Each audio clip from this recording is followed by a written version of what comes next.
You ready? Alright, so Terry's trying to extend down as far as he can and pull up as high as he can by not swinging his torso or his legs, using his lats and his rhomboids and keeping himself pretty straight, not having his body back or forwards. That way he applies more pressure on his lats, and essentially that's what you're trying to do. There is quite a few ways you can do your lat exercises. So essentially, actually Terry, do you want to hold this? So you can essentially go out wide and work the width of yourself. You can go in close and work a lot more of the thickness, depth of your back. And you can go under grip, so more here, works a lot more bicep. But also works as well the deeper part of more the lats and gets more the traps, because it's that circular motion of the spine, which a lot of people don't know. So lats is usually, out wide is usually hardest. Here is usually probably where you are most strongest, depending, or you'll either be strongest here, or that'll be the second strength that way. Also, when doing lats, trying not to essentially, you want to try essentially, because the best way to target your lats is either straight here with your elbows by your side, that way you can get that good squeeze and that pinch back, or essentially with your arms coming directly by your side, that way you isolate your lats a lot better. So if you want to get your side on, Terry, so the best way then, if I want to do wide grip lat pull-ups, you will get a massive back quite quick, but as well doing wide grip pull-ups, what can happen too is you actually activate your forearms, your brachii and brachioradialis and all the other muscle fibers in here quite a bit. So anyone that has tennis elbow, probably not a good idea, I wouldn't say.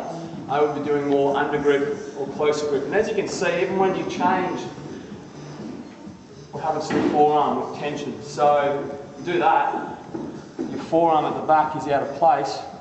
You do here, you use a little bit through here. I've had tennis elbow and I've found that either doing it in this position or here is usually the best. Hopefully that helps. The other way is making sure that someone is essentially either spotting you either by the hips or even from the lats. So that way you can essentially keep yourself more in that straight plane and not here, which a lot of people do, and they'll swing and pull up like that. When you're doing basically, you might as well just get on a seated row machine and do this. So there are lots of ways to do different exercises. So just muck around with it, play with it.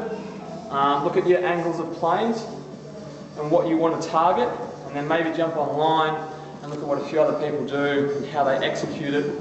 Actually, do you want to record this one as well, Terry? So we might as well keep going. This one here I use with figure 8 straps.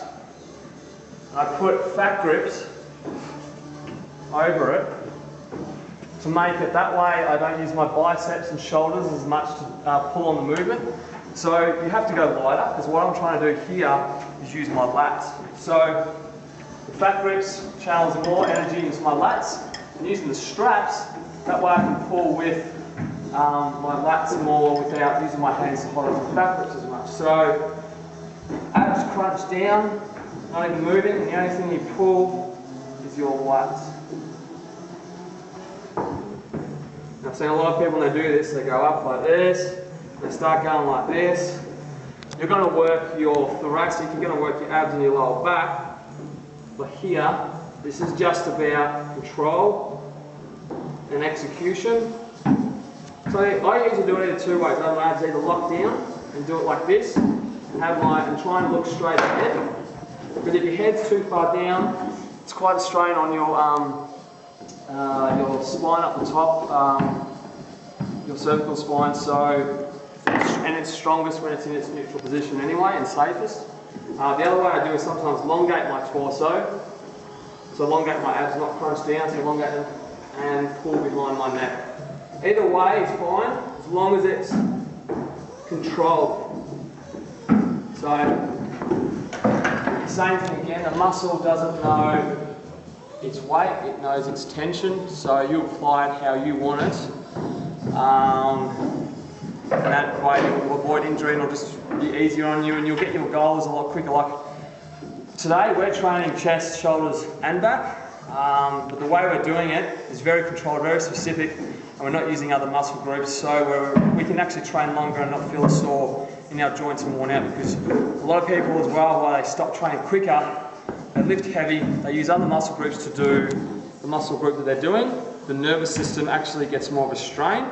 Tendons and ligaments pull and stretch on muscles and bone structures, so it wears the nervous system out quicker. So if you can change your training to better make you feel better but just get just as much burn, so go lighter, you can essentially train longer because the nervous system isn't strained in a few areas. So hopefully that helps.